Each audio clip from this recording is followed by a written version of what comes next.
Yeah, that's real. Hey, hand me them papers over there.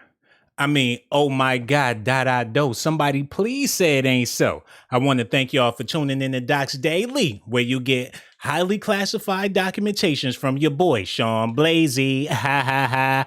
I know for a fact that Swizz Beatz love DMX like a brother, but I also know that Swizz is in business with Jay-Z. And from what I know about people that deal with Jay-Z in the music industry, you have to pledge your allegiance to the rock. And if you don't, you won't have a successful career. Ask Beanie Siegel and Dame Dash what I'm talking about. When Rockefeller broke up, you had to pick a side. And let's just say Kanye West made the right choice by going with Jay-Z, and everybody that went with Dame Dash back in the day is wearing a Rockefeller chain right now. And I say that to say, even though Swizz and DMX was cool, on the business side, Swizz Beatz got to make sure Jay-Z is pleased. I can't think of no other way DMX album, and I'm not trying to talk bad about his album, but I don't think the album was that good. I don't know no other way, and I'm being careful when I say this, but the Exodus album wasn't that great. And Swizz Beatz had everything to do with this album. It sounded like he was trying his hardest to make this album trash. The first song wasn't a banger.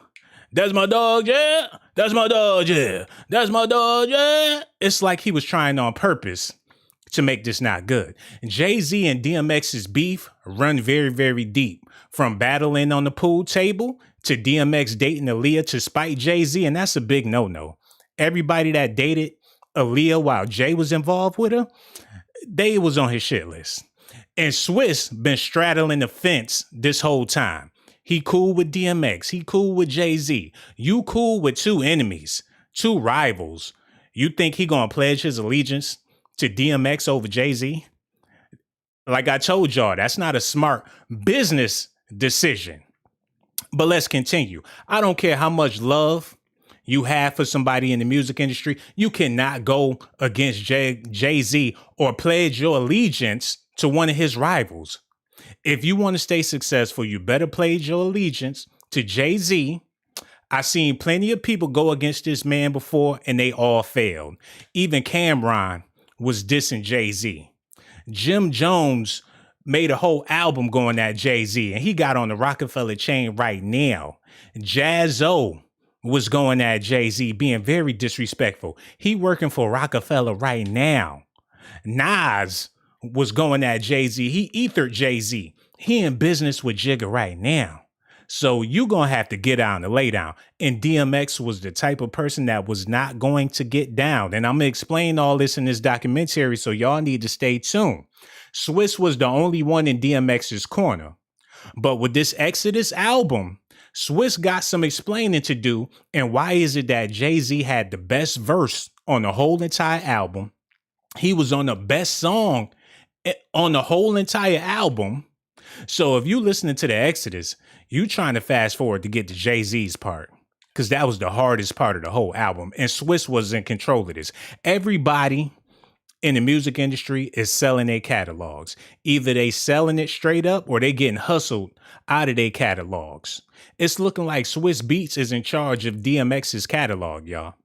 If you're dealing with DMX's music, you're trying to get a DMX feature, you're trying to do something DMX related, 9 times out of 10, you're going to have to holler at Swizz Beatz. That's what it's looking like. He the one doing all the promo. He the one out there doing all the advertisement. It's a Swizz Beatz production. And if that's the case, Swizz Beatz ain't no stranger to selling catalogs. Him and Timberland sold Tidal like it was nothing. Just started the business and already sold it.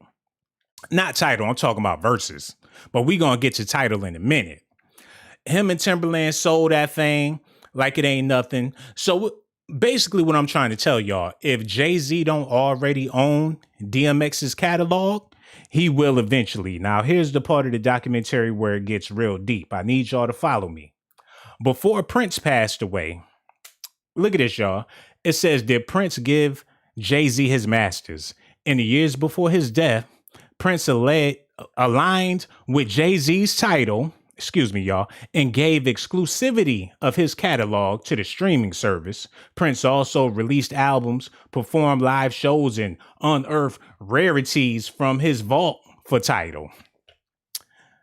So I'm not saying Jay had anything to do with Prince's death. That's not what I'm getting at here. But these titles and these catalogs is worth a whole lot of money.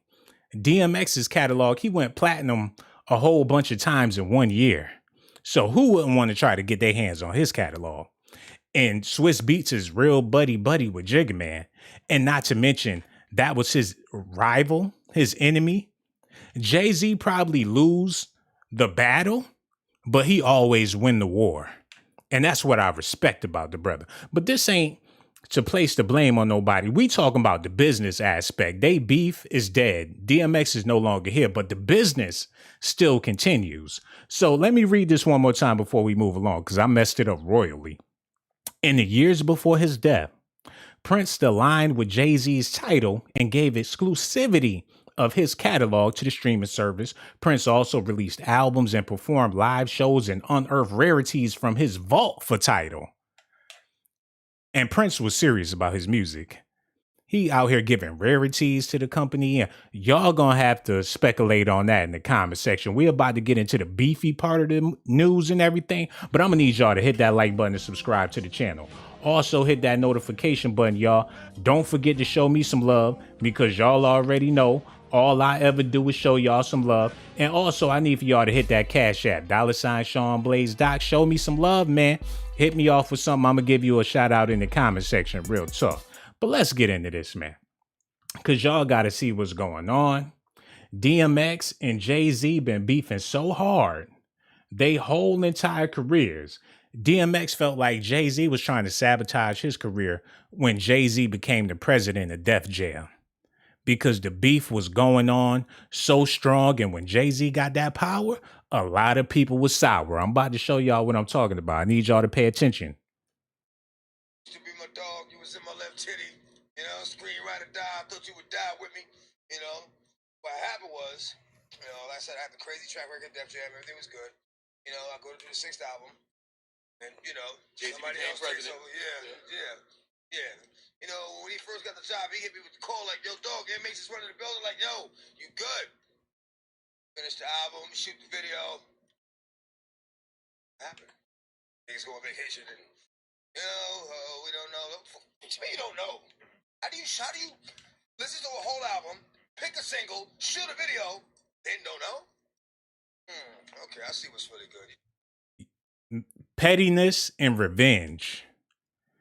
I know y'all heard what he said, but it's my job to elaborate so you can understand further. Jay-Z got the job at Def Jam, running the whole label. DMX, I'm your man. I'm the boss. I'm in charge now. You good. I'm going to make sure you straight. Okay, cool. I'm going to work on the album. We about to put that out. Do the whole album. Got it all prepped up, ready for release. Now it's time to promote the album and get it out to the public. Well, where Jay at? Oh, he on vacation. He on vacation? What about my album? Oh, they doing other things. That's that petty shit. DMX knew that. Like, oh, damn. It's like that. Okay, it went from rap. Now it's corporate. Now that you in charge, you really about to take a dump on my whole legacy. Listen at this, y'all. I made the competition.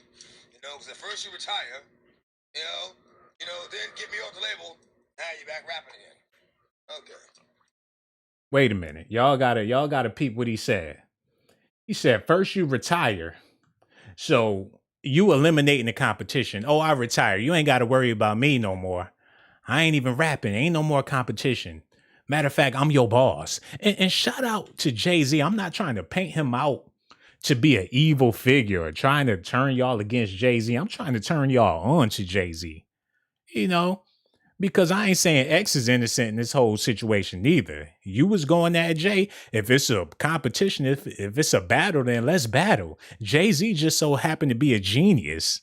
So do not, and I repeat, do not think I'm making this to make Jay-Z seem like he the devil. He's a great businessman. He's a boss, like so many people want to be. I salute Jay-Z. Oh, we battling? We beefing? Oh, you talking about me? You sleeping with my girl? Oh, you got bars, huh?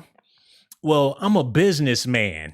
Man, I respect Jigga, but when it comes to DMX, don't think that Swizz Beatz is straddling the fence business-wise. You could be, like I said earlier, man, you could be cool with somebody all day long. We brothers, we buddies, we came up together. But when it comes to them checks and you got to provide for Alicia Keys' fine ass, oh, DMX's new album, that's my dog, yeah, but that's my dog, yeah. That's my dog, yeah, but that's my dog, yeah. Did y'all hear the album? I'm very disappointed, and that's the reason why I made this video, because it sounds like Swizz Beatz sabotaged that album for Jigga, just to put the nail in this man's coffin. Because ain't no way, how you gonna have, and I'm sorry, we gonna get back to this, but how you gonna have all them hot #1 albums and your last album is the worst of the freaking worst? Shouldn't you go out with a bang? But we got a whole lot to get to. Let me shut up and let me just let y'all hear what's going on here, man. Because it's gonna get real deep.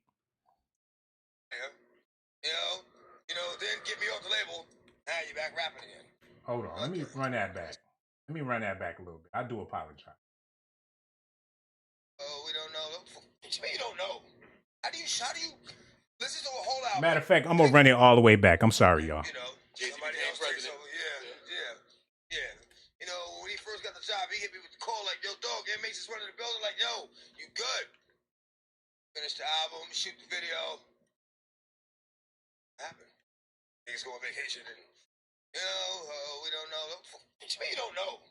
How do you listen to a whole album, pick a single, shoot a video, then don't know? Okay, I see what's really good. You're trying to eliminate the competition. Because at first you retire, then get me off the label. Now you're back rapping again. Okay.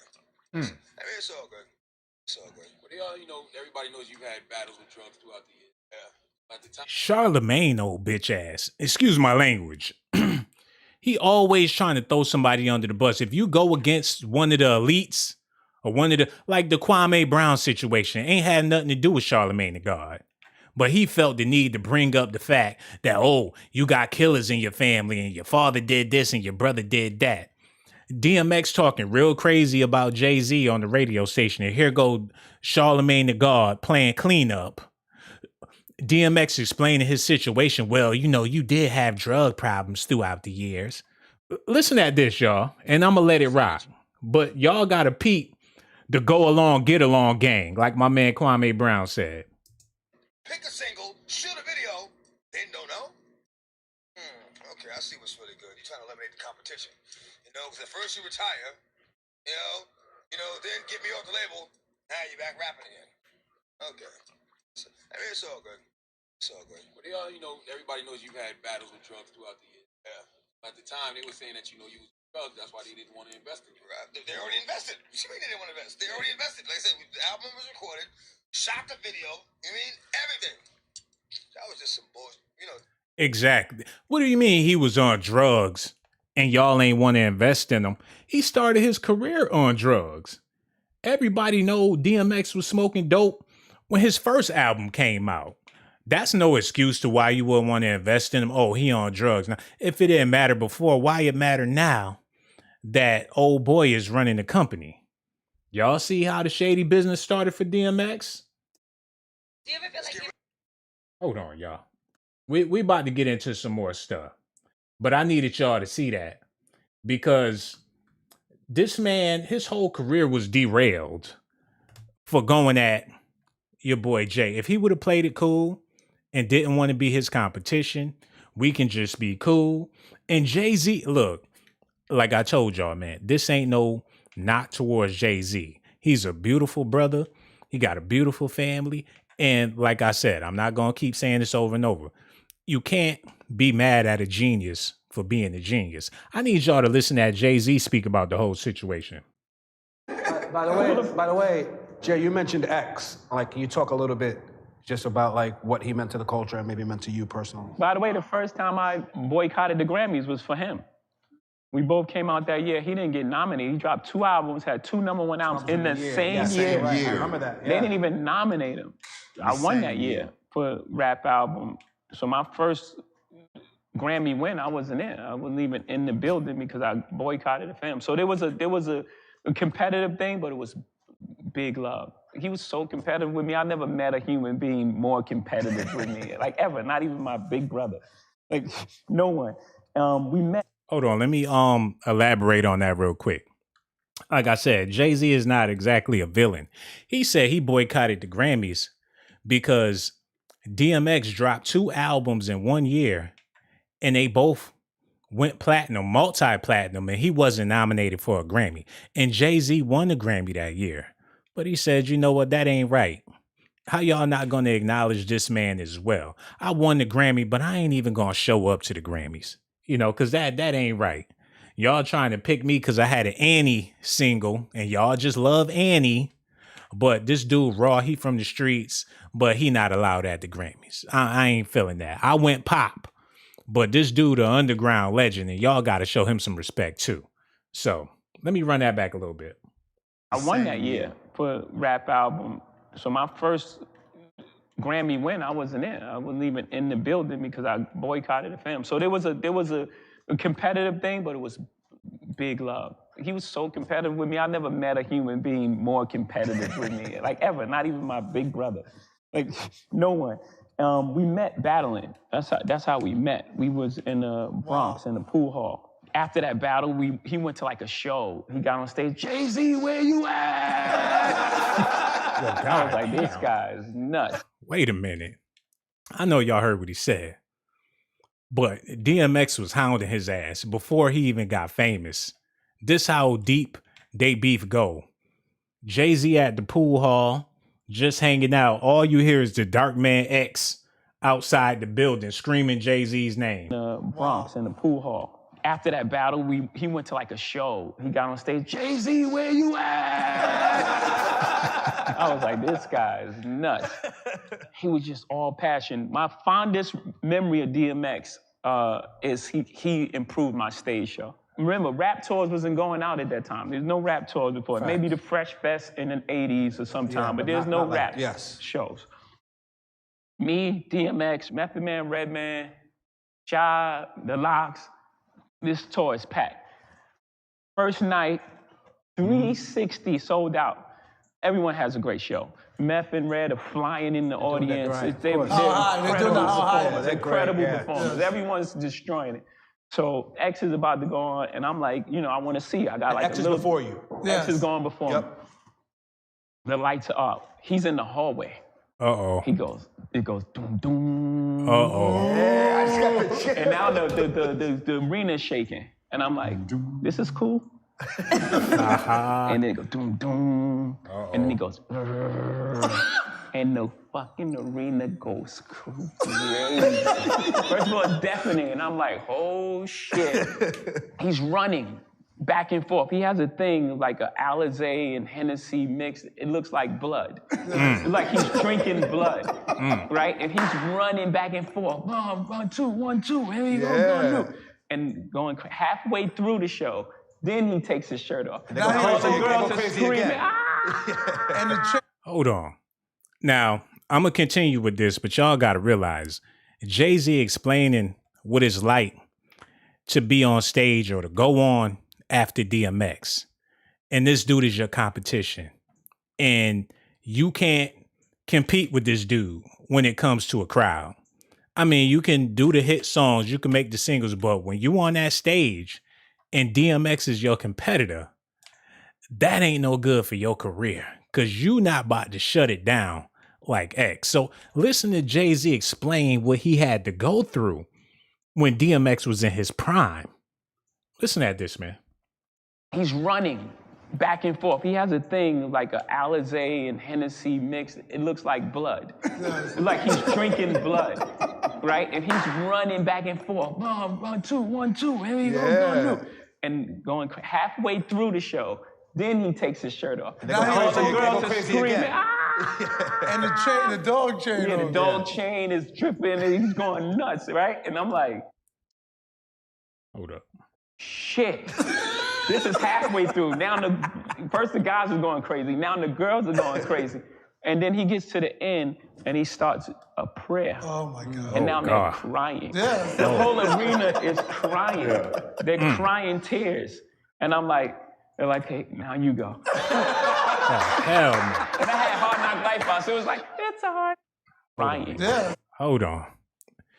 Man, DMX took the crowd through so many emotions. They smiling, they dancing, the dude's excited. He take his shirt off, now the girl's excited. By the end of his show, he start praying and everybody in the arena is crying. That had to be devastating for Jay-Z. It had to be the most horrific experience in his career. He had to be thinking to himself, oh, I'm over. I'm done. If he keep at this rate and he keep on going this route, it's over for me. Listen at this, y'all. And I do apologize. And he's going nuts, right? And I'm like, shit. This is halfway through. Now first the guys are going crazy. Now the girls are going crazy. And then he gets to the end and he starts a prayer. Oh my God. And now they're crying. Yeah. The whole arena is crying. They're crying tears. And I'm like, they're like, hey, now you go. And I had Hard Knock Life out, so it was like, it's a hard knock life. Put your hands up, people. Everybody finished the show that night. Everybody. Hold on. DMX got done shutting it down. And here come Jay-Z with this Annie-ass Mickey Mouse Hard Knock Life, this kid-friendly ass song after the dog got off stage. And he feeling like, no, this cannot be life. Happy, by the way. And I'm tears. And I'm like, they're like, hey, now you go. And I had Hard Knock Life out, so it was like, it's a hard knock life. Put your hands up, people. Everybody finished the show that night. Everybody's happy, by the way. And I was like, we got 56 dates of this shit? And I was like, but I had to figure, I'm like, okay, I have to figure out my space in this. Yes. You know, I have to figure out where do I exist? And I was like, in my opinion, in my mind, this is what I believe. I was like, he can't rap better than me. So on that tour was the most acapellas ever. Every figure out where do I exist. Wait a minute. Y'all got to see LeBron face. Because he looking like, what the fuck did you just say? Because Jay-Z is explaining like, yo, I can't do nothing with DMX on the stage. His performance is too great, but he can't rap better than me though. And LeBron looked at him like, what the fuck did you just, look at this, y'all. I was like, in my opinion, in my mind, this is what I believe. I was like, he can't rap better than me. So on that tour. LeBron face was like, what the fuck did you just say? Better than me. So he like, huh? Like, oh shit. Did he really just say DMX can't rap better than him? Which is true, but it was a shocker to hear Jay-Z say that. That just lets you know how much competition they was in. Okay, I have to figure out my space in this. Yes. You know, I have to figure out where do I exist. And I was like, in my opinion, in my mind, this is what I believe. I was like, he can't rap better than me. So on that tour was the most acapellas ever. Everything was, cut the music off. I'm the Duke.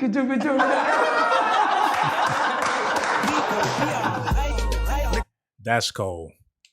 In order to keep up with DMX on the tour, Jay-Z had to cut them beats off. Them friendly ass, them Rockefeller, them icy, Puff Daddy, bad boy in the family ass beats where you rapping about your jewels and your ice and everything's flashy. You can't do that when you in competition with Jay-Z, because his music was too gutter. It was too raw. But to Jay-Z's credit, I see where he coming from. He said, I had to cut that music off and listen to me rap, because underneath them hot, flashy beats, I'm talking some real shit. And people don't really hear the realness that I'm saying because they too busy listening to the beat. So during the tour, look, cut that off. I'm going to do an acapella. Y'all going to have to listen so y'all can feel me. Because y'all definitely can feel this dude while he growling, running back and forth. So I needed y'all to hear that so y'all can understand. Now, we bringing it back to 2021. The music industry is done, but these catalogs with this classic music, that's where the business is at. Classic albums is all that matter. Those are the only things that make money. And that's why these companies is running out here buying up these catalogs, because they the only thing with some value. Because the music that come out in the past 10, 20 years is hot garbage and it don't have no value. And a classic album is worth more than gold. And it's going to be even worth more in the future when you start making documentaries about these artists, or when movies want to use this music, when they want to do timepieces. There is a $1 billion industry for classic quality albums. And DMX had plenty of classic quality albums. And not to mention, if they make a DMX documentary, and which they will, a DMX TV series, in which they will, who gonna have ownership over that music? Like I said, Jay-Z is a competitor and he's also a businessman. So from a business standpoint, it would be in his best interest. And from a which a competition standpoint, it would be in his best interest to have DMX's catalog. But how you gonna get DMX's catalog? Who do you know that know DMX on the music tip to where you can actually partake in that ownership? And the answer to that question is Swizz Beatz. So that's why I'm asking you. I'm not saying Swizz had DMX killed or Jay-Z has DMX killed. This brother died from natural causes from what we know, or whatever the situation was. A lot of people say OD. We don't know how he passed, but I doubt if Jay-Z has something to do with that. But on a business side, who's about to capitalize off of this?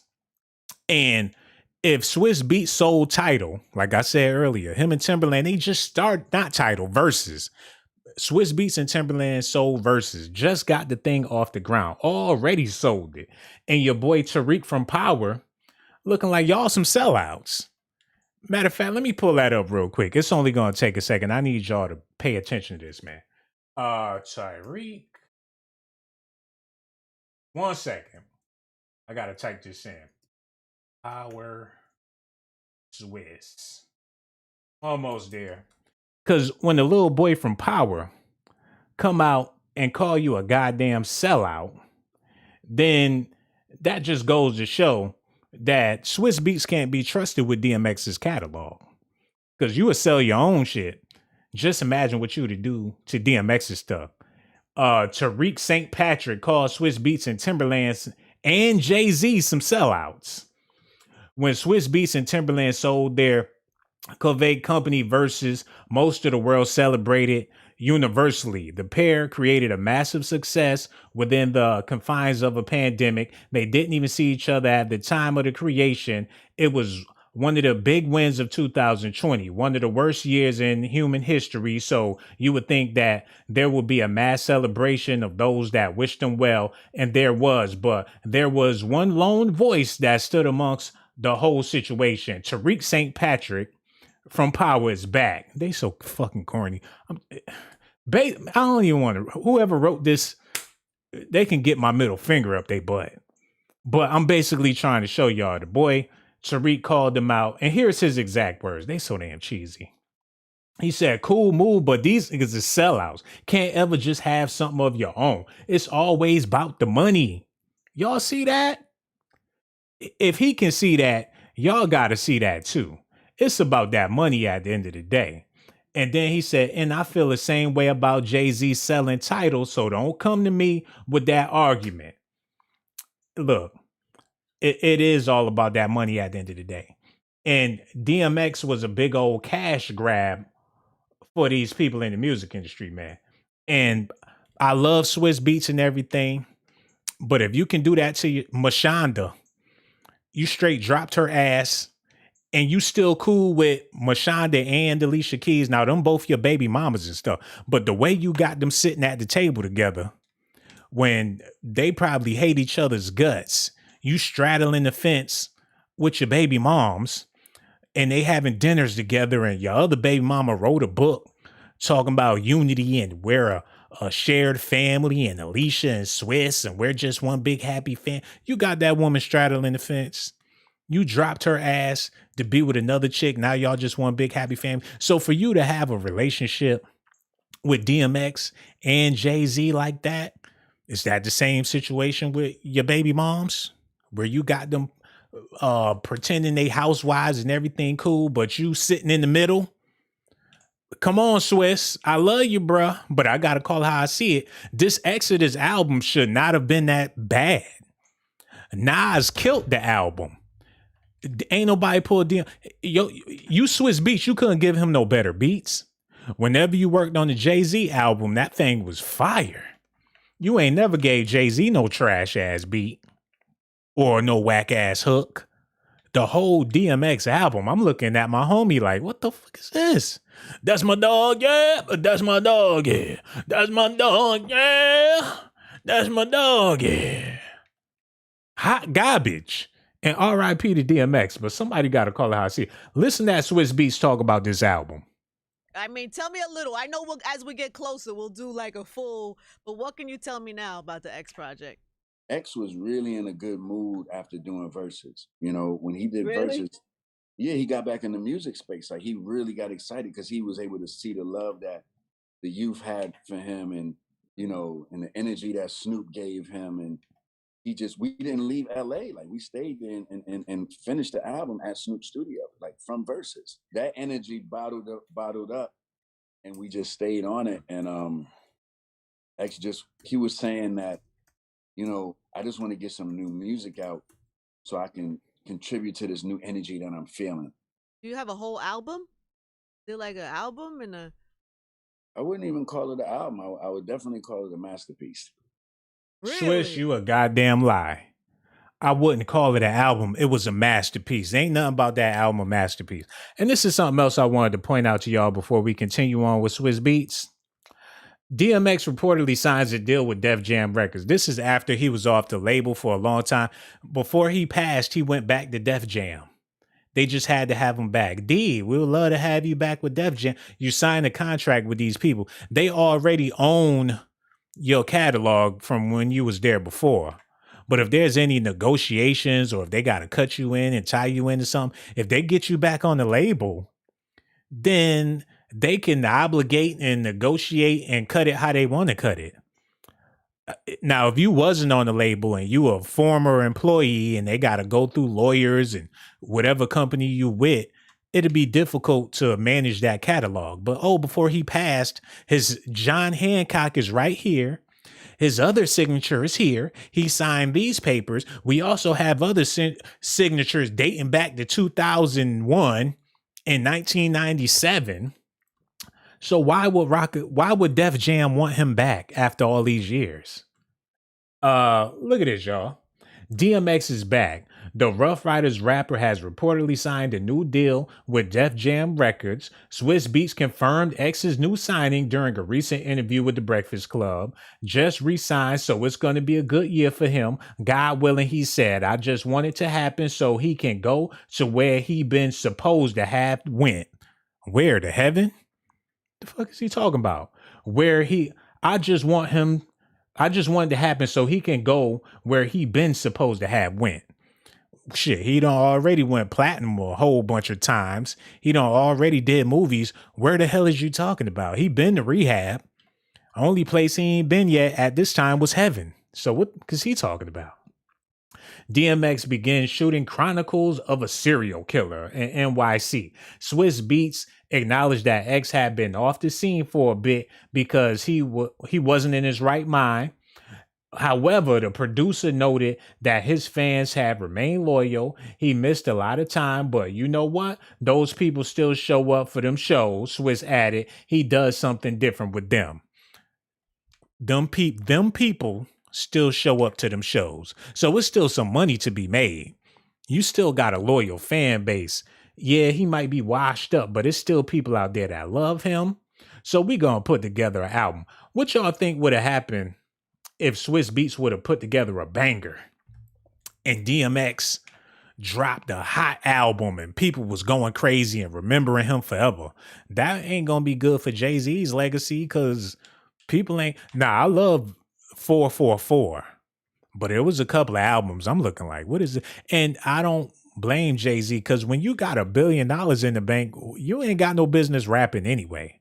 So whenever Jay put out an album, he just did it for the culture. You know, I'm a Jay-Z fan, y'all. I'm sorry, but I am. You know, I'm raised up on Jay-Z. I can't really talk bad about him, but if he drop an album, like I said, he doing it for the culture. It ain't like he doing it for no money. Jay-Z would do it just for the love. You know what I'm saying? But it's been a couple of them albums. I'm looking like, this ain't it, bruh. But everybody had bad albums. Even Michael Jordan played basketball games. Let me quit defending this man. Let's get back to what Swizz Beatz is talking about. Yeah. He deserved it too. It's a well-deserved masterpiece. I'm very excited and very happy about it. And people are gonna understand real quick soon. Mm-hmm. Was he able to finish it before, or did you have to finish it? You still have work to do, or it was already done? It's already been done. And No, because we was going through different phases, So we was in album mode, so we just was coming out of album mode. Then we was gonna get into fitness mode, right? So So he said that DMX was in album mode, and then they was gonna get into fitness mode. But if you wanted this man to win, shouldn't he be in fitness mode and then get into album mode? Why you gonna let him do an album and he all out of shape and sounding all crazy? Don't you know your voice is impacted by your fitness? So you was gonna have him record the album sounding all big and juicy and then have him perform the album all slender? That would have been worse. I'd rather see a fat DMX sounding like a fat DMX instead of a skinny and shaped DMX sounding like a fat DMX. Listen at what Swizz is talking about, because that's ass backwards, yo.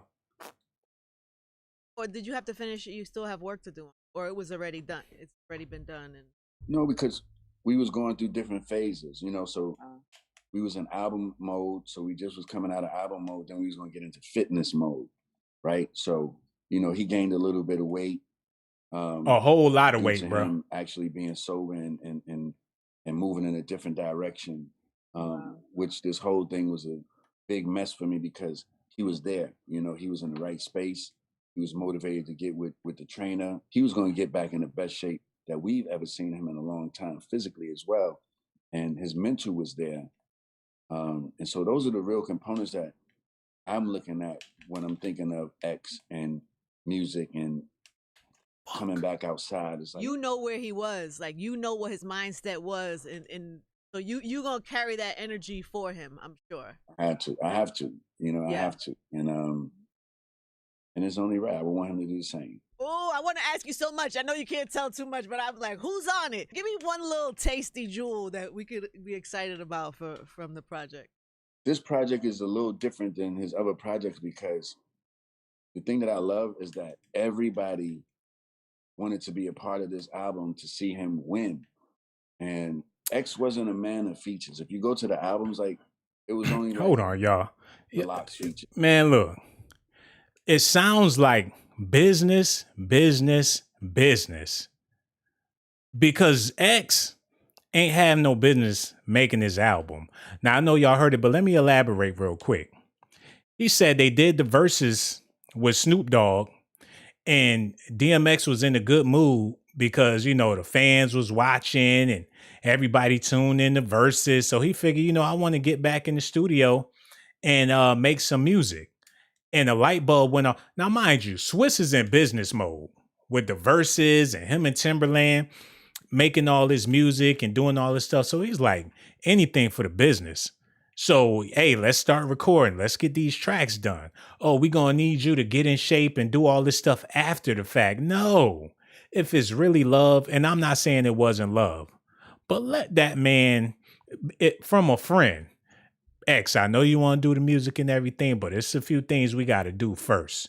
If we're going to make this a classic, we're going to need you to get in shape. We're going to get you in the studio with some hot producers. We're going to plan this thing out. The versus battle between him and Snoop Dogg wasn't even that long ago.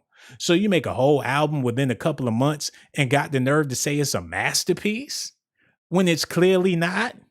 That's why I say you got some explaining to do, bro. Because I know you a businessman. And I know you about that bread. But this is DMX we talking about. Y'all had to put some more respect on this album. And if his bars ain't coming out right, tell him that his bars ain't coming out right. Ain't no way Snoop Dogg should have a better verse on the DMX album than DMX. Because Snoop Dogg had one hot album. And that was the Dogfather. Not ooh, I liked Up Jump the Boogie on the Dogfather, but that was it. He had one hot album. Matter of fact, he had a lot of hot albums, but y'all don't want to hear that Pharrell and Snoop Dogg, but I like those songs with Pharrell and Snoop Dogg. But the album I'm talking about is Doggy Style. And the rest of them No Limit albums and all that other stuff, I say that to say Snoop Dogg had one certified classic album. DMX had a whole bunch of certified classic albums. How come this one wasn't a certified banger? And even Snoop Dogg can get in the studio with Pharrell and Dr. Dre and put together some hotness. Y'all couldn't do that for DMX? Listen at this, man. And different things like that, which we do have on this record. I can say that because that's obvious, right? But to see the features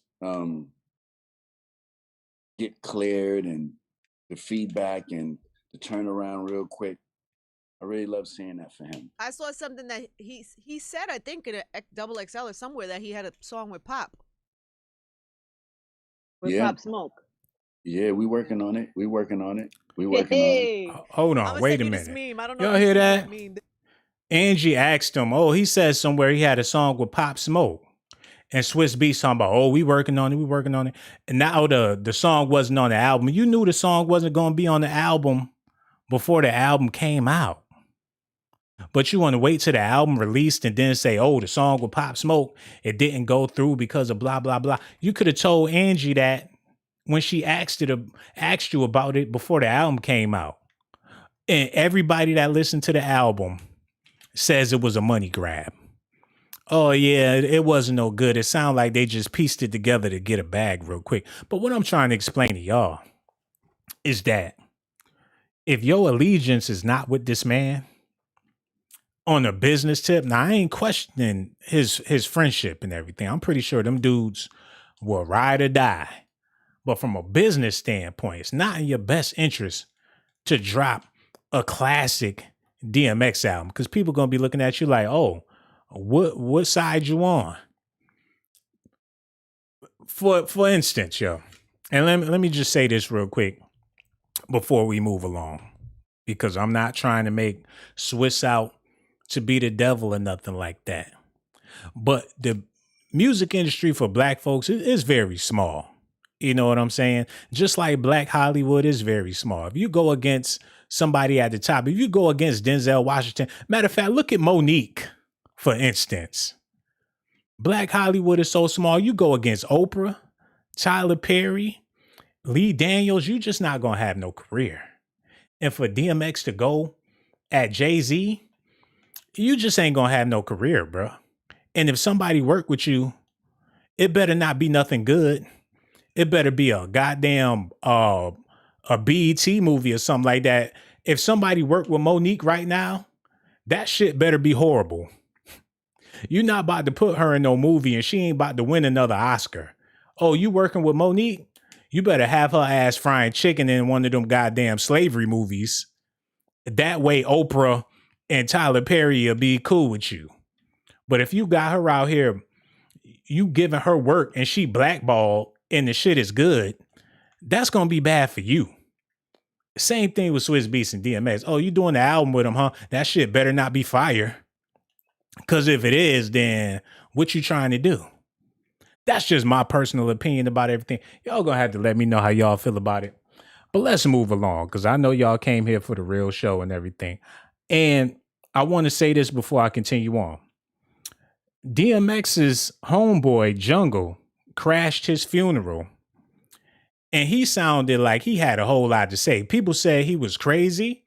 And he ain't had no business crashing DMX's funeral. But after listening to the album, I can see why homie was mad. Swizz Beatz trying to make it seem like the album was a top of the line production. And it's a masterpiece. And he took his time to put together Exodus and this DMX's greatest album. But according to homie at the funeral, it didn't go down like that. We had to drag DMX out to bed and take him to the studio. If it wasn't for me, this album wouldn't have even came out. If it wasn't for me, this is what his homie was saying at the funeral. I'm the reason why DMX's album came out. And by the sounds of it, shit, I believe he A&R'd this project. I believe this dude had more to do with it than anything. Cause Swizz don't sound like he put no effort into it whatsoever. I need y'all to listen to DMX's homeboy at the funeral. And I know you probably heard this before, but you can feel him now. Listen. Earl's best friend, and we've been on the road with him for the last couple of years. And this album would have not happened if we were not around. If we did not suffer through the pandemic and take Earl Simmons out of his house, drive an RV down south, and complete this album. I've been his friend for 20 years. 20 years I've been his friend. I've been around him. I'm not an industry dude, and we got similar stories. Mm-hmm. Just like him with his grandmother, I have a grandmother that raised me, and I love my grandmother. I have a dog. I have similar stories. We both were in institutions when we were young. Mm-hmm. And I want to give you a story to how our lives paralleled and cross each other. Mm-hmm. Tashira said something here tonight that struck me, and I never knew it. She said that she's seen... Pause, yo. Now, I know you're looking like, oh, I don't want to sit through this again, but y'all got to understand, man. Why did this dude have anything to do with DMX's album when Swizz Beatz is supposed to be the mastermind behind the project? What would give this dude, why would he even be in that circle? When you dealing with a Swizz Beatz and a Jay-Z and these hip hop legendary producers, where the fuck this dude come in at? Why is he talking about he's the reason DMX got to the studio? Ain't Swizz supposed to take care of that? I mean, he out here on the campaign taking all the credit for the album, and we had to do this and we had to get him in shape. By the sounds of it, this dude had more to do with the album than Swizz Beatz. Steal a purse or a pocketbook. That's the same thing I did as an adolescent when I was about 9 to 10 years old. And that put me in the group home in Yonkers. That's how I ended up in Yonkers. So I knew Earl Simmons since '89, and he was 7 years my senior. But I was a fan of his before he even realized it, because he was a local hero in the music industry, in the music scene as an underground artist. He did shows at School 12 and in Commerce, and the group home was right next door to Commerce. So this is what X was dealing with before the Exodus album, or while it was being recorded. This guy is taking claims to everything that happened for the album. Now, when Swizz got up on stage, he said he was disgusted that these people is coming out speaking on X, and these people ain't his real friends, and everybody showing up for the money. But it sounded to me like, Swizz Beatz, you the one in charge of the bag.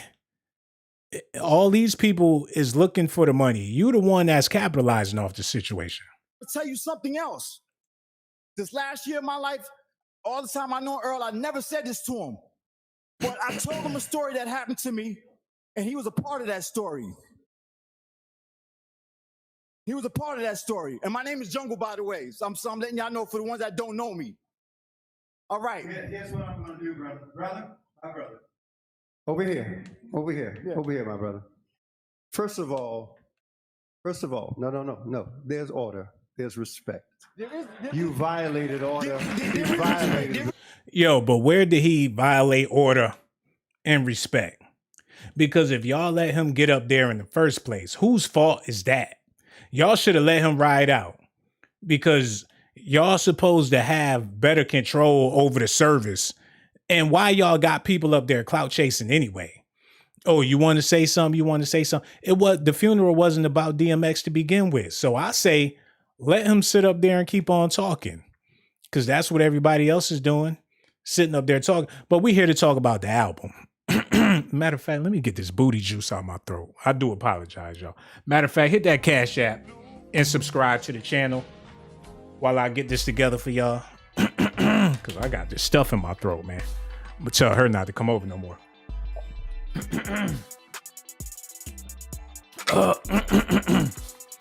Now let's get back to the beef. And I'm going to show y'all, my bad.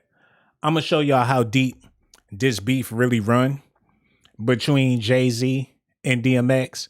And like I said earlier, Swizz Beatz have been straddling the fence for so long on the business side. X ain't really have nobody in his corner. Not at all. Listen at this, y'all. When we hear you talk, man, we forget, I think a lot of people forget how much of a beast you've been as an MC. From the early days to now, people forget that's the plan. that you was knocking blocks off. And I still am. And you're still battling. I still am. Yeah, I mean, it's a lot of footage. It's not much of a battle anymore. But you know, it's not much to battle anymore. Yeah. It's kind of hard to beast on dead soldiers. But I'm still a warrior. You're still a warrior. I'm still a warrior. I recently, not too long ago, we had Irv Gotti. He came up here and he talked about, you know, some of the early days of Rough Rider and Rockefeller and the relationship of him producing, a relationship between you and Jay competitively, you know, what the relationship was like. And he brought a lot of insight to that because you guys were the top. Well, you were the top. Right at that time, you were outselling everybody. Yeah, well, before I even sold a record, he was like, you know, well, hold that story. Right. I'm gonna play Irv and then tell us that story. Okay. All right? Listen at this, y'all. Listen. You have 3 alpha male MCs who all. That was another thing. Yeah, you know. So you know, like that was another thing. How did that? Where did the break? I know DMX had a problem with Ja. We talked about. No, Ja. that's late. He had a problem with Jay. Okay. Oh. It all stemmed from that battle that's on film, and backstage you can see a piece of it. And X hated Jay because it was the one battle that he said it wasn't absolutely sure in everyone's mind that he won. And he said, pause that. Irv Gotti, he been keeping it a little too real and spilling too much information. And that's why Irv Gotti, people don't really rock with him like that because he be saying stuff that ain't supposed to be said. He said DMX hated Jay-Z after that battle on backstage where the Muslim dude started rapping. I think the Muslim dude had the best verse out of all of them and everything. But according to Irv Gotti, DMX hated Jay-Z because from a competition standpoint. So if that's the case and you hate me competition-wise and Swizz is supposed to be my man, but he your man, Swizz, you about to make him a hot album, huh? Oh, you working on DMX's project. Is it going to be fire? Exodus, it's going to be a classic, Swizz? No, Jay, I don't know about that. You know, we're going to put something together, a little something, but you know, it ain't going to be better than what I did for you. You got to pledge your allegiance or else you're going to be blackballed. You don't want to be sitting at the lunch table with DMX and his boy Jungle. And you, like I said, you got Alicia and you got all this big stuff going on. You're going to have to pick a side. Kanye West is a billionaire right now. He had a choice to go with Dame Dash or Jay-Z. We all know that he picked the latter, and success-wise, Kanye West been on top. But that's Negro here nor there. Let's continue. He did a Let me run that back. Where did the break? I know DMX had a problem with Ja. We talked about. No, Ja. that's late. He had a problem with Jay. Okay. It all stemmed from that battle that's on film, and backstage you can see a piece of it. And X hated Jay because it was the one battle that he said it wasn't absolutely sure in everyone's mind that he won. And he said Jay did a punk move because after he spit his rhyme, Jay did something to the neck, and and then I'm out, back to the block, and broke out. With everyone going, Y'all slicked him because Jay's smart, because he's knows this dude is going to rhyme all night, and each rhyme is going to get more disrespectful. You know? He said, DMX said that Jay-Z did a punk move because the battle was going. DMX did his rap. Then Jay-Z did his rap. DMX standing around waiting for the next round so he can go in further on Jay-Z. But after Jay-Z's verse, he like, okay, I'm done. While everybody was screaming like, oh, that was fine. Now, Jay-Z ain't got time to be rapping with your ass like that. That's what people fail to realize. Like, it's one thing to be a rapper and a hot MC. I can understand you being competitive. But when you a business, you realize all that rapping ain't gonna pay the bills. Like Jay-Z said, I would love to rhyme like Common Sense, but I sold 5 million records and I ain't been rapping like Common Sense. I wouldn't be rapping like Common no more neither, because that's not what's going to pay the bills. Now for DMX, if you just raw and gutter like that, your fan base is only going to go so far. The year of the grimy cat is over with. Jay-Z going to be rich forever. You know what I'm saying? The music and the audience that DMX appealed to, shit, if they got enough money to buy his album, then they would. But most of them dudes, I ain't gonna disrespect his fans because I'm a fan of DMX, but I'm just a bigger fan of Jay-Z. And with that being said, let's continue. With everyone going, Y'all slicked him because Jay's smart, because he's knows this dude is gonna rhyme all night, and each rhyme is gonna get more disrespectful. You know what I'm saying? So he bounced. So him and Jay and X did not like each other at all. Damn. To clarify that, from the beginning, wait a minute. Irv Gotti put it all on the table. He said they ain't like, not only did DMX not like Jay-Z, but Jay-Z ain't like DMX neither. Hold up. At all. Hold up. He bounced. So him and Jay and X did not like each other at all. To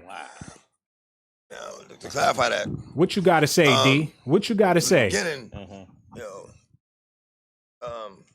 love job. That was my man. That was my little man. You know what I'm saying? It's good. Didn't have a problem with him because we didn't have any battle type issues. Me and Jay had the battle issues. I mean, and that's what like sports teams. And, when you're playing another team, you're not gonna like them. That doesn't mean that you want them dead or you mean any physical harm to them. It wasn't that type of thing. Like I understood, and embraced what rap is. Was. I mean, I didn't like them because we battled. And that's all it was. That's all it was. I didn't want to. I didn't mean him any harm. I didn't know him enough to not really like him. Yeah. But I didn't want to be his friend. It was that type of thing. And when he tried to bring us together, I'm like, nah. Yeah. Nah. I ain't with that.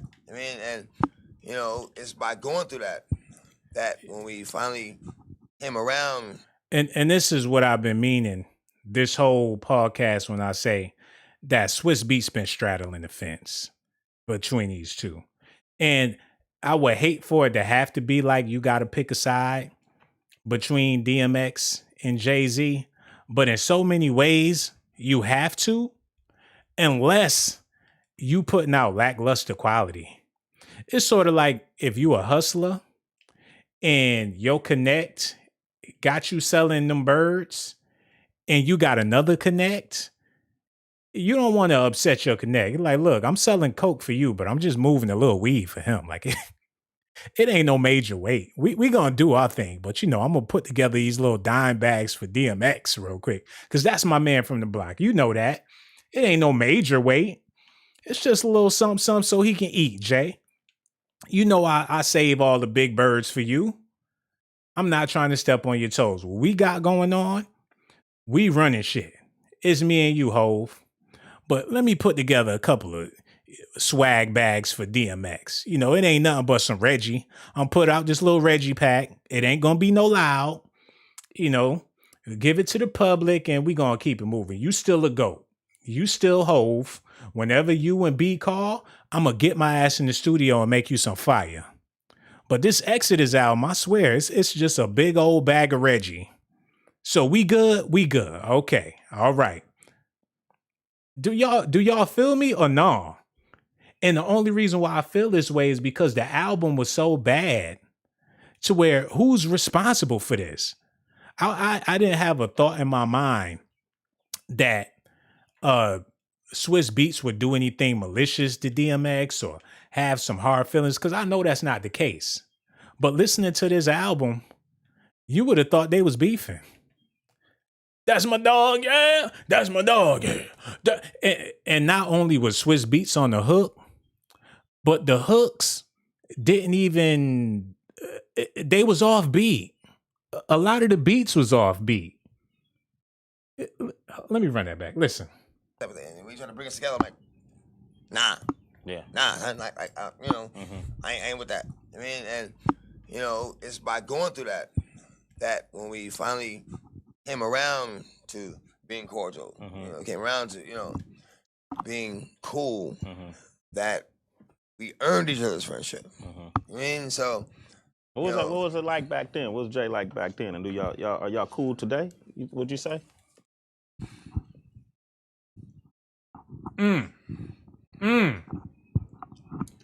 Oh my God. I don't have a problem with him. Okay. Oh. I don't have a problem with him. Oh, that was bad. Yeah. Oh, no. Friendship. I mean, so. What was it like back then? What was Jay like back then? And are y'all cool today? Would you say? I don't have a problem with him. Okay. DMX he didn't want to open his mouth. He asked him, "Is y'all cool today?" He looked like he was about ready to start screaming. I thought he was about to say, "Rrrr." He wanted to bite the shit out of Jay-Z. Like, no, I'm not cool with him today. And it gets worse, y'all, because, and like I said, shout out to Jay-Z. When you a boss and you at the top, you gonna have haters. Like they say, it's lonely at the top. I believe that. Because when you climb that ladder and you become great and you become successful, everybody is not gonna be your friend. You're gonna have more enemies than friends. So this video is not no knock towards Jay, because he ain't never vowed to be DMX's best buddy or his best friend. Jay-Z wasn't A&R'ing the DMX album. And Jay-Z was on the album. And mind you, had the hottest verse next to Nas. Him and Nas had the hottest verses. But Jay was on the album spit. Swizz Beatz knew that Jay-Z had a hotter verse than DMX. And who's to know if DMX even heard Jay-Z's verse? And when you arranging the album and somebody passed away, it's up to you to pick them songs and put them verses together. How DMX had that horrible verse on the Jay-Z track. You should have took his hottest verse and put it next to Jay-Z and Nas. It's disrespectful. I feel like that's how I feel about it personally. You know, I'm just from the outside looking in. We gonna get to DMX dating Aaliyah, and Jay-Z ain't like that. Y'all already know that. But like I said, Jay-Z was the CEO and the president of Def Jam at one point. So more money, more problems. But the way he went about his business rubbed a lot of people the wrong way. I'm talking about Method Man, Redman, everybody that was on Def Jam at the time looking at each other like, what is he doing? Being the boss? Listen at this, y'all.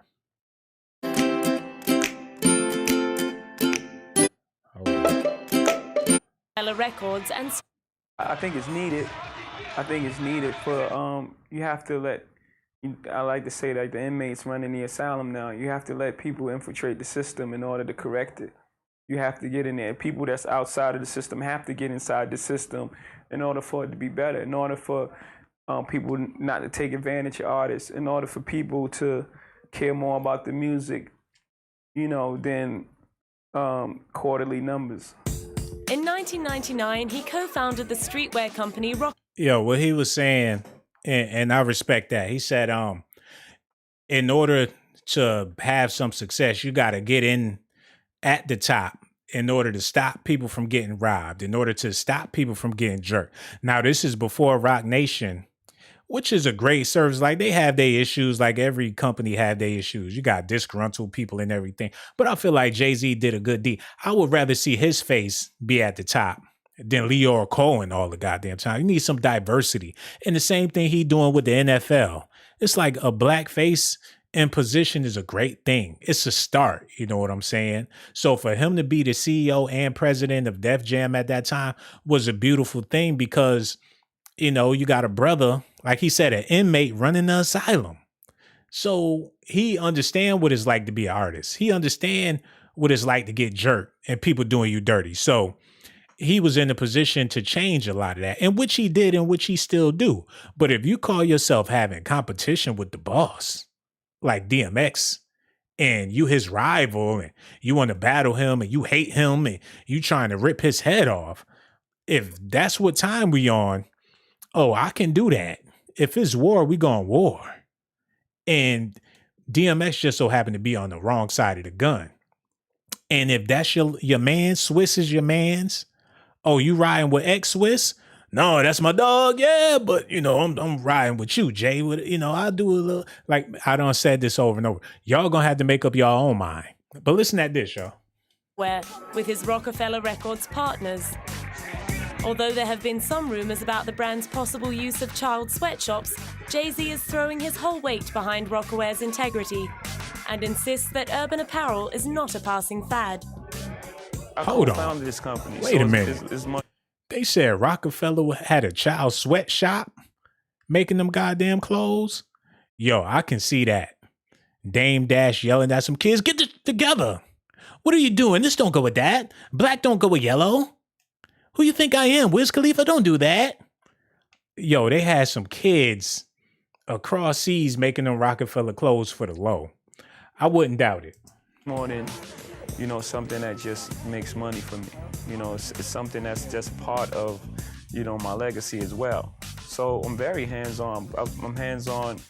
I mean, I've become lately, in the last three years, you know, I'm here, you know, on a daily basis. But, you know, I'm very hands-on with the designs, the marketing of it, and, you know. Jay-Z lying his ass off. He ain't designing no Rockaware. He just getting the check. He don't know how to design none of that stuff, man. But we about to get to the conclusion of this because Swizz Beatz, like I said, bro, you got a lot of explaining to do. And we gonna hear what Jay-Z had to say. Matter of fact, we gonna hear what DMX had to say about Jay-Z and Swizz Beatz. Listen at this, y'all. Yo. So, you know, I had to like step away from niggas while I like pounded a few more niggas out. So, you know what I mean? You know, wait a minute. Listen. I got that. It's nothing. Go home, nigga, dog. Yeah. Man, put an album out in a minute, man. Where you been, man? What's going on? I've been chilling, man. I mean, I really can't fuck with cat niggas. You know what I'm saying? So, you know, I had to like step away from niggas while I like pounded a few more niggas out. So, you know what I mean? You know, and that. But I'm gonna tell you the truth. I talked to Mace about it. You know what I'm saying? Because I know my true call in life is to be a pastor. You know what I'm saying? So I talked to Mace about it, and I'm like, yo, you know, I'm tired of dealing with these fake ass niggas in the industry, and you know what I'm saying? You know, I'm gonna end up killing somebody. And he's like, yo, as long as you have that talent, you know what I'm saying? You don't have the right to say whether or not, you know, you want to use it. You know what I'm saying? That's God's gift to you, and as long as you have it, you have to use it. It made a lot of sense. I was like, yeah, you're right. You know what I'm saying? So I'm like, fuck it. You know what I mean? I've been through worse shit than dealing with fake ass niggas before. You know what I'm saying? If that's all it is, I could do that for God. I mean, I could do that for him. You know what I mean? And you know, that's why I decided to keep it fucking moving, yo. Yo, that's crazy. He said he was so disgruntled with Jay-Z, he had to call up Mace because he was sick of rap. He's like, man, I might as well try to be a pastor or something because I'm going to have to wind up hurting one of these dudes in this music industry. Dealing with his fake ass. He the president of Def Jam. You know, let me call up Mace, man, because maybe he can get me some connections. I could just preach for the Lord and get a bag like that. And Mace had to tell him, like, look, it's your talent. If you gonna rap, do it for God.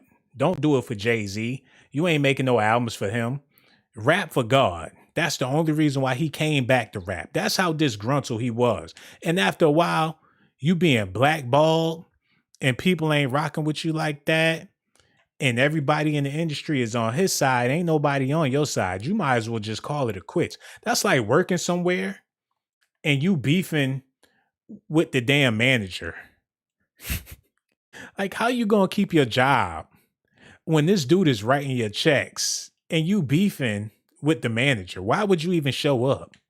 You might as well quit your job or try to find you something else or just give it up, because you're not going to survive. All your coworkers treating you funny, and that one coworker, he cool with you when he around you.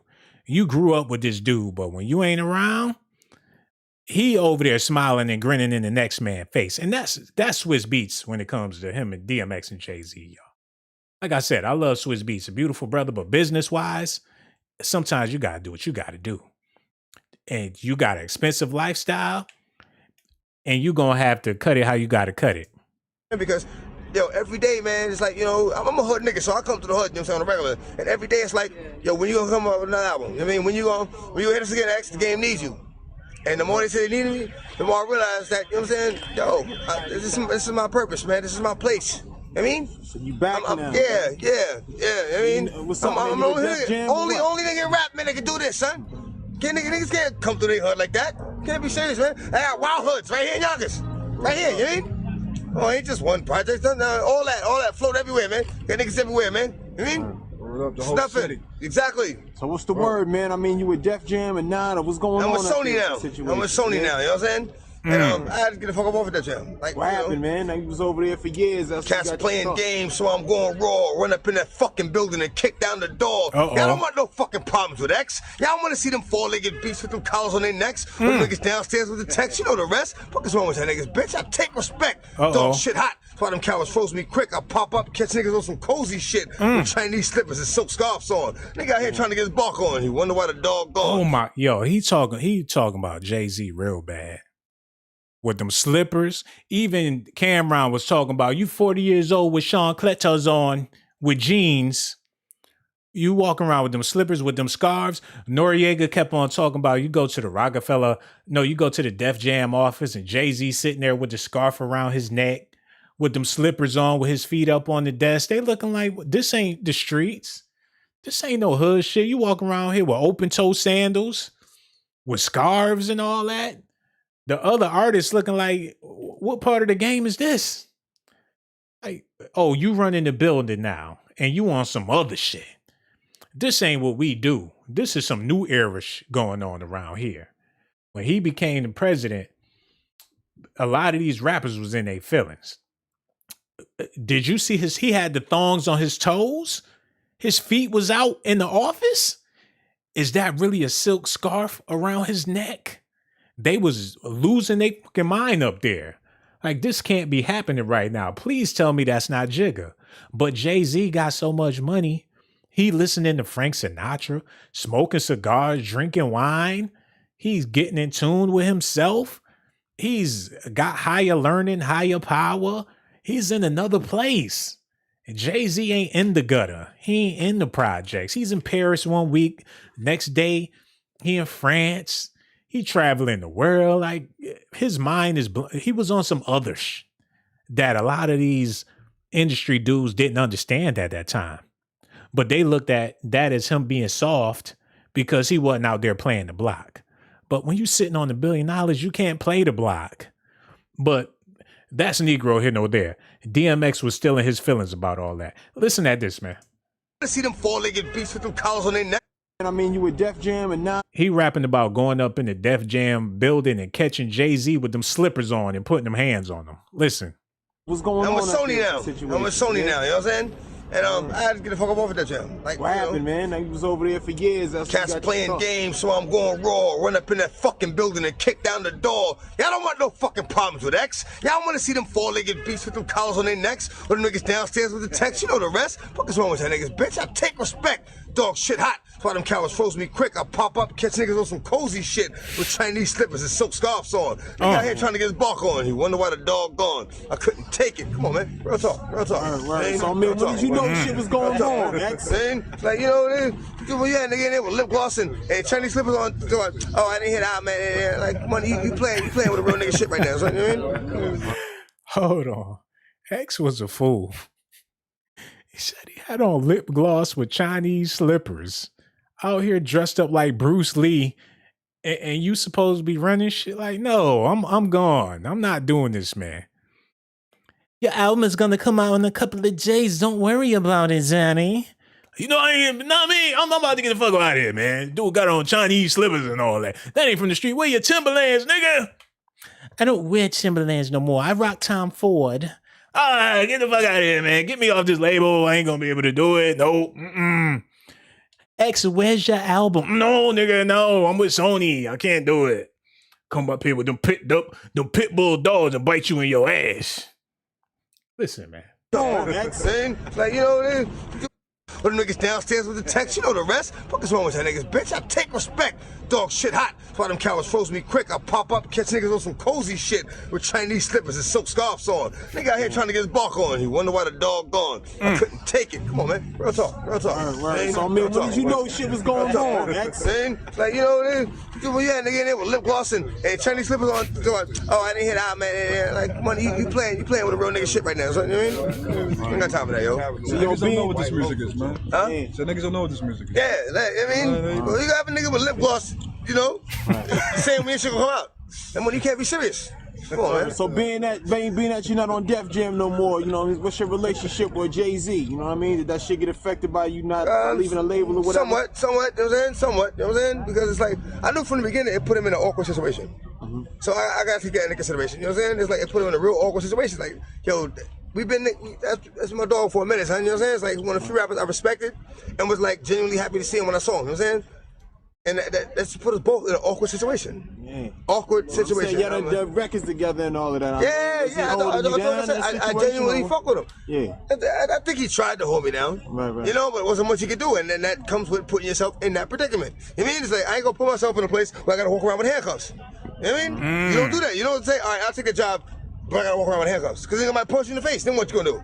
You got handcuffs. You know what I mean? So it's like, you know, that is what it is, man. That's what's up, man. That's crazy. What's up with the Ja Rule shit, man? I mean, I know y'all been going back at it for a while. Still, I don't fuck with that nigga, son. I don't fuck with that nigga. and like, you know, for what it's worth, yo, he need to thank me. He know what I'm talking about. Chicago. Let's just say it like that. Thank me, son. Thank me. Don't talk shit about me. Thank me. Thank me. Like, you know what I mean? Gotti's my man. Been my man, you know what I'm saying? He didn't change. But that nigga, son, I don't got no respect for that nigga, yo. And real talk, thank me.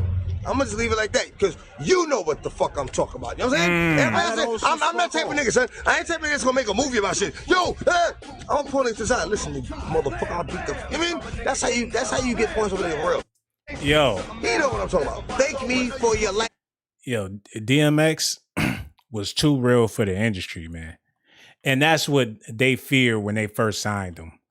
Like, okay, we got street artists, but these dudes can conform and reform to be a part of the industry. But when DMX is going platinum and selling all these records, the only way you can stop him is by putting messed up obstacles in his path. And you can have a full-fledged drug problem. Excuse me, I'm over here focused on these ghosts and shit, but you can have a drug problem and the industry gonna look out for you. When DMX first came out, when he was selling all them records, they like, oh, we gotta cash in. But when he started to become a threat to other mainstream artists, that's when they was like, maybe we don't need to give him all this power, because he's street and he bringing the streets with him. Now, if you quote unquote street, but you're not bringing the streets with you, then you can have a music career and be prosperous, because ain't nobody else gonna benefit.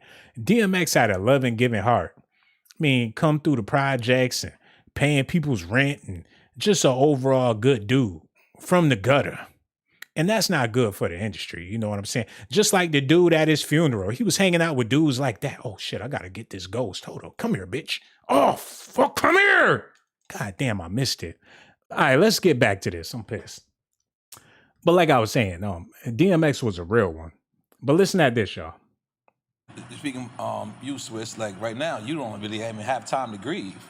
Like, you know what I'm saying? Like, you on a basically you gotta keep this man's legacy alive. Right. Like, what you mean Swizz ain't got time to grieve? You know what pisses me off about this whole DMX passing? They make it seem like Swizz Beatz was his wife or something like that. People are more concerned about Swizz Beatz than they is about his baby mamas. Well, how do you feel about this, Swizz? I know you're heartbroken, Swizz. He was your best friend in the world. He got a whole bunch of kids y'all should be concerned about. He got a woman that was about to be his wife. Whole bunch of loyal people that was really loved him, family members. But everybody concerned about Swizz. Oh, Swizz, I know you're devastated. Like, that was his best as a best friend in the world. Now, I know they was cool, but at the end of the day, Swizz got a business he got to uphold. Do not make it seem like he's not doing all this promo and all this stuff for X. just out of love. It's a bigger agenda here, and I'm trying to help y'all to see that. So, and like I said, this video is not to dog out Jay-Z and Swizz Beatz. I'm a disgruntled fan because the Exodus album did not live up to DMX's name and legacy. And if Swizz, if you the one that's taking sole responsibility for this album, I got a problem with you right now.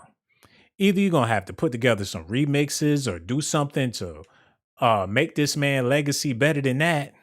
Because this album ruined his legacy. Matter of fact, y'all shouldn't even have dropped this album. Y'all should have just not, y'all should have did a best of DMX album.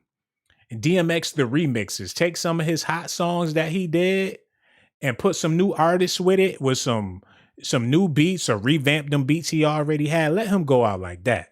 This album, it got me looking like DMX wasn't as great as he was. You know, you start off, you end off how you end off. You know what I'm saying? That's a terrible send off. And being in the music industry this long, Swizz, you had to know that his core fans don't want to hear that shit. We don't want to hear DMX and Young Thug and these new acts that you had on the album. You know, we good with classic old DMX, and that's what y'all should have gave us instead of whatever that was. But that's Negro here, no there. I need y'all to listen at this. Yeah. And, you know, switching it up, you know what I mean? Because I just want to ask you straight up. When you was at the funeral, you said, yo, I don't want y'all to show up now. Right. You know, I want y'all to be there while he's alive, right? Mm-hmm. Everyone was implicated. Oh, Swizz is talking about Irv Gotti because Irv Gotti had said something. I just want to ask you straight up. And you can answer it whichever way you want. I wasn't talking about Irv Gotti, although I don't, you know, I told Irv Gotti this. I ain't like the way he handled Dog. Putting out the information, putting out just the way he handled it. You know what I'm saying? Like, I think he could have dealt with Dog a little bit more classier because of their relationship, and you know, he felt that he felt that was wrong. So I wasn't going like overdo it. You know what I'm saying? Because everybody's emotional, but like. Even at the funeral, when I said what I said, it was because of many people and many things. And, you know, I was very, very close to Dog. And up until his last days, we just finished the record. So I was current on all his events. And X only wanted love. He didn't want money. He didn't really care about success that much. He just wanted to ride remote control cars, play, you know, drive his four-wheelers, play pool. Very simple guy. But it was certain people that he really wanted love from that it was hard for him to get the love from. And so when I seen them people now showing up and then now making that day about them, I just had an energy, you know what I mean? And I felt like X came through me and made me say what I had to say. You know what I'm saying? And by the way, that mirror is very beautiful. Oh, yeah. Over there. You know what I'm saying? Yeah. That mirror is very beautiful. Oh, yeah. Damn, we totally forgot. He been with us the whole time. Yo, I respect that and everything. Swizz felt a certain type of way at the funeral, and people should have been there with X beforehand, and people came out and said what they had to say. But shit, from what we just heard, X had a whole lot to say about people before he passed on. He said some things about Irv Gotti to where I'm pretty sure Irv was still bitter. When Irv was trying to be tough, where did Gotti come from? Your last name is Lorenzo. Ain't nothing Gotti about you. You got fat rolls all around your stomach. I should pull that up. But X hurt a lot of people's feelings when he was in his prime, just to be real. It's not like he was a saint and he did nobody no wrong. He talked crazy about a whole lot of people to their face. And it was a lot of people bitter with DMX. And when he got older, and his career wasn't popping off like that, you know, when you got all the mouths to feed and them babies to look after, then you willing to work with people and do stuff. But besides that, X wasn't really, by the sounds of it, outside looking in, X wasn't really rocking with people too tough. It didn't seem like he cared if you liked them or not. But Swizz, man, like I said, I'm not trying to dog you out. I'm not trying to say you wasn't riding with him. I believe on the friendship level, y'all was tight.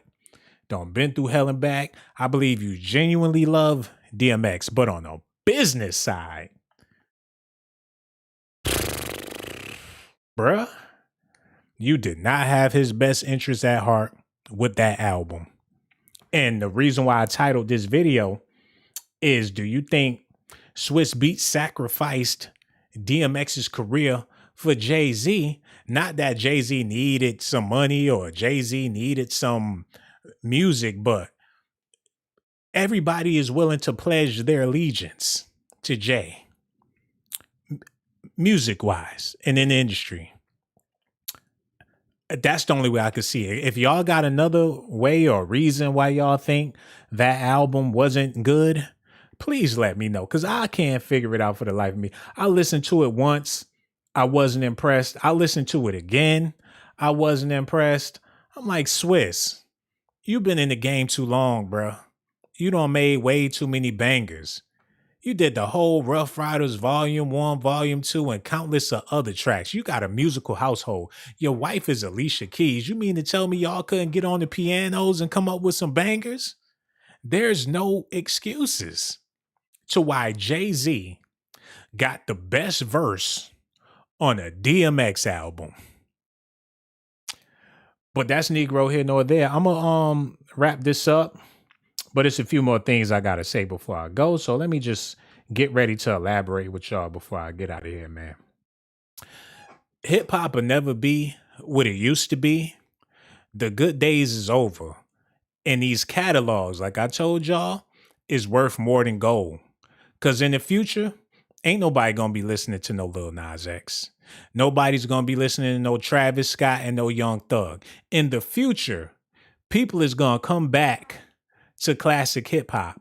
And the same way a lot of these kids now is wearing 80 clothes and wearing high top fades, and the 80s is making a comeback. When the 90s and the early 2000s make a comeback, it's going to be $1 billion, if not $1 trillion industry, because the music of the future is going to be worse than the music of today, because black people ain't got no soul no more. The year 2050, a DMX documentary with his music from the streets before cell phones and the internet, it's going to be bigger than the Ray Charles movie. The person that's going to play DMX ain't even born yet. And when he get here, he going to be like the next Jamie Foxx. And he going to look just like DMX. And the movie going to gross $1 billion. But who owns the catalog to all of DMX's music? In the future, when his kids is grown and his kids' kids got kids, who owns the catalog, the great-grandpapa's music? Is it Swizz Beatz? Is it Jay-Z? Who gonna own the music, y'all? Y'all gonna have to let me know in the comment section. And that last album that came out, does it even matter? Do that album even count? Will people even remember Exodus like that? Why do that to his legacy? You know, why even? He was out of shape. He wasn't in no way, shape, or form willing to make an album. And like, I'm about to get out of here, but like I said, Swizz Beatz said out his mouth, we did the album first and then we was gonna get him in shape. Nah, bruh. Get that man album ready. Get them vocal cords ready. Get him right. Get that 6-pack back. If the dog gonna come, let the dog come like how the dog's supposed to come with it. Don't ass backwards or half-ass this man. Don't do no money grab on a legend like this. And then he signed back with Def Jam. It's just too many question marks, man. But like I told y'all, man, a lot of females be watching my videos like, you better stop talking about them people like that. They got a whole lot of power. You better shut your mouth. Stop talking about Jay-Z and DMX and Swizz Beatz. Them people dangerous. First of all, I love Jay-Z. I love Jay-Z. I got mad love for DMX and Swizz Beatz. People talking about, you better stop doing that. Sean Blazerton ain't no good. Don't do that. Stop making them hot documentaries. But you want to know what I told that heifer? I told her,